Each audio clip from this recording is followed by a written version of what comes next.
Many people do not know this, but decades ago, Delhi was home to a thriving wilderness called the Delhi Ridge. It was part of the Aravalli Range, which begins in Gujarat. We are talking about a proper forest here with lots of wild animals. But as Delhi developed into a modern metropolis, the ridge was gradually destroyed. All that remains is 32 square kilometers of a wildlife sanctuary called Asola Bhatti. A few days ago, we got some very good news from this sanctuary. The Bombay Natural History Society posted a video on their Instagram page. It shows two tiny leopard cubs slowly emerging from their burrow. Now, why is this important? Because leopard sightings are rare in Asola. After the 1940s, there were zero sightings for many decades. It was only in the last couple of years that the big cats were spotted once again. Researchers say Asola has a leopard population density of 4.5, which is, just by the way, higher than Bandhavgarh and Sariska. About 10 leopards there, including these two newborn cubs. So it's certainly good news that big cats are reclaiming urban jungles. But there is a fine line between urban jungles and actual urban settlements. That brings me to another incident which has been reported, and it was reported earlier this week. A leopard was spotted in a housing society in Greater Noida. Both the Forest Department and local authorities are on the lookout for this big cat. They have laid traps across the society, but so far they've had no luck. In fact, they've ended up trapping 4 stray dogs instead of any leopards. Now, may sound a little funny to us, but residents are going completely bonkers. They can't leave their homes or get things delivered to their house until the leopard is caught. The question is, how did this big cat reach Greater Noida in the first place? Because remember, this isn't some small settlement on the fringe of a forest. Greater Noida is home to more than 1 lakh people. I'm asking that question to Sanjay Gubbi, who's a leopard scientist and who's joining us just, by the way, from the jungles. Sanjay, thank you very much for being with us here on Mirror Now. I'm going to start with the good news. We'll come to the Noida question in just a bit. And that's your picture, just by the way, with the leopard. Why is the news from Asola particularly good?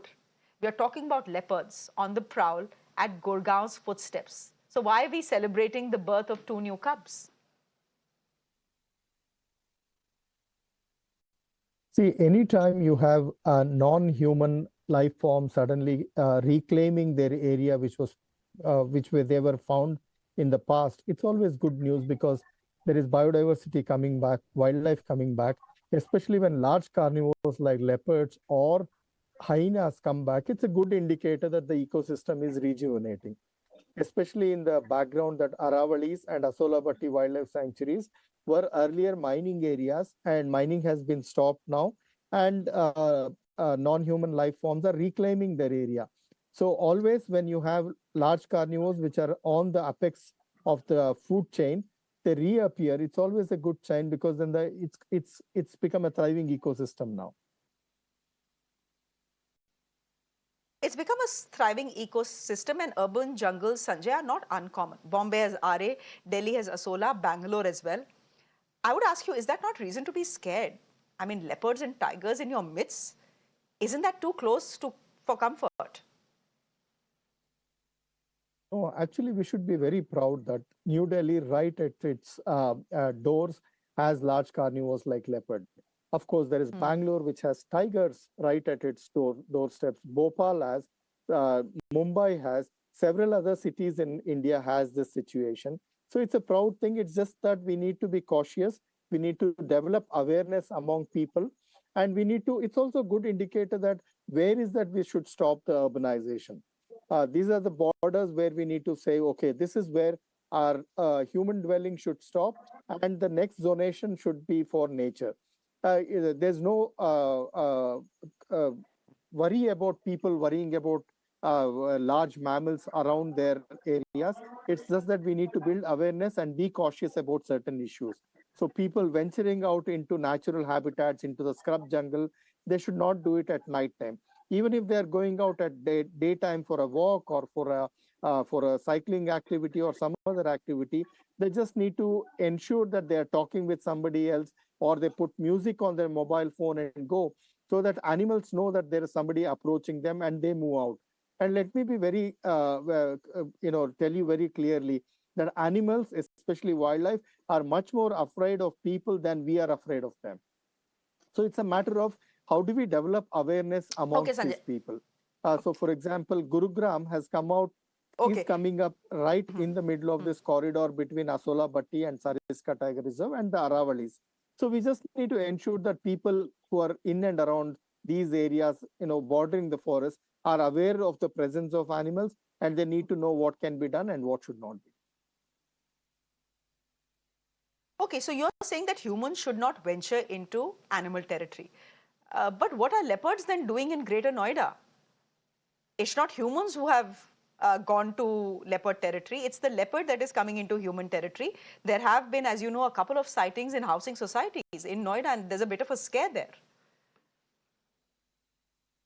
Yeah, we put the attractant to them. For example, if we have domestic animals or dogs which are tied loosely and which are kept in the out during dark, night times, leopards get attracted to that. It's like keeping chocolates or some sweets on the table and telling our children not to go close to the table. So it's only that how do we stop these attractants? How do we deal with these attractants? Or if you have garbage around our campuses, and which attracts the feral dogs, the domestic dogs, and that attracts leopards next. So we just need to ensure how do we keep these attractants away, so which does not bring large carnivores like leopards to our places. It's as simple as that. We just need to involve multiple agencies. It's not just forest department. It should also be the municipal corporation. It should be the housing societies. In Bangalore, we do that very efficiently. So we work with a lot of housing corporations and societies and build awareness, and many of them have accepted. I know of people including old age homes, senior citizens living, and leopards walking right through their societies. And I have a gentleman who tells me, who's 80-year-old, he sits on his balcony and watches a leopard just walking 20 feet away from his balcony, and he's very happy and thrilled about it, and he doesn't get anxious about it just because he knows what to do and what not to do. It's just a matter of educating people, actually. Okay, it's a matter of educating people. Sanjay, thank you very much for joining us from the jungles and giving us a very clear perspective on why we have spotted that leopard in Greater Noida. Thank you very much. Though, I would love to spot a wild cat, but in the wild, would I like to spot a tiger or a leopard in my colony? I'm not so certain, but you're telling us it's no reason to fear. In fact, it's a reason to cheer. We'll leave it there for the moment. Thank you very much. That's a perspective that is coming in from the jungles.